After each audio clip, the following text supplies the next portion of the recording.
Ms. Gigaba will not be testifying voluntarily for the Zondo Commission. For more, we're joined by senior legal reporter at News 24, Karyn Maughan. Karyn, were you surprised? Was everybody surprised by this today? No, I think there was genuine surprise. I mean, of course, there was that very well-publicized litigation that Norma Gigaba brought against the Hawks in relation to her arrest last year, highly publicized for malicious damage to property and criminal injuria, which she basically said was essentially aimed at getting her devices and she believed deleting certain images and travel documentation from them related to trips involving her husband from 2014, 2015. And she later pertinently said that this was evidence that would be brought before the state capture inquiry. So she had made it very clear that she believed she was being targeted over this.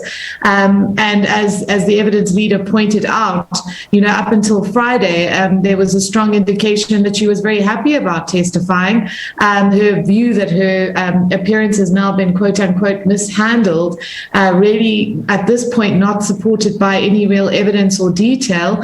And obviously the speculation will run riot over the next few days as to what exactly led to this. Yeah. So now the Zondo Commission wants to compel her to come and appear, but they were talking about an issue with scheduling her. I mean, the Zondo Commission is trying to eventually wrap up. Is that the issue here? Well, I mean, that's the point, because they have a limited amount of time. We know that they're going to be hearing the evidence of President Ramaphosa in the next few weeks. They really are racing against the clock. They have been expected to hand over their report on the 31st of June. And it really is obviously the outstanding matter with regard to the former president. What happens to him for not appearing? Is there any situation in which he may get a suspended sentence and possibly appear? These are all things that are up in the air at the moment, and the clock is ticking.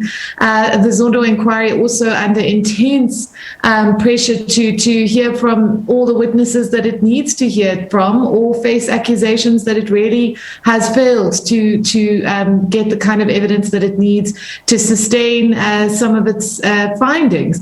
So Mrs. Gigaba's evidence would have obviously been pivotal, because there has been this very strong and vociferous denial from Nomachule Gigaba in relation to the evidence about his suits and restaurant bills and the cash that he is alleged to have received at the Gupta property. And certainly, it was expected that her evidence was going to be highly explosive and potentially deeply incriminatory of him.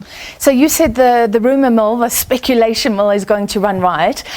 Have you heard anything about what could have changed between Friday and like the evidence leader was saying, something changed between Friday and Tuesday? She did raise a sense of mistrust with the Zondo Commission as to how her testimony will be handled. That is serious as well. Well, I mean, we do have this extraordinary situation where her husband is trying to apply to cross-examine her. That there was a lot of, unhappiness from him about this evidence potentially being inadmissible. They are in the process of a divorce. He is the father of the children. Evidence that implicates him, will have a direct impact on their domestic situation one way or another. But the fact remains is that, if it's my understanding from procedurality that surrounds this, that she has provided the inquiry with sworn statements about what she will say when she comes and testifies. And that, I think, was the basis of Nomachule Gigaba's attempts to cross-examine her. So she has made, I strongly believe and have no basis to believe that there isn't any truth to this, she has made strong statements under oath about these particular issues.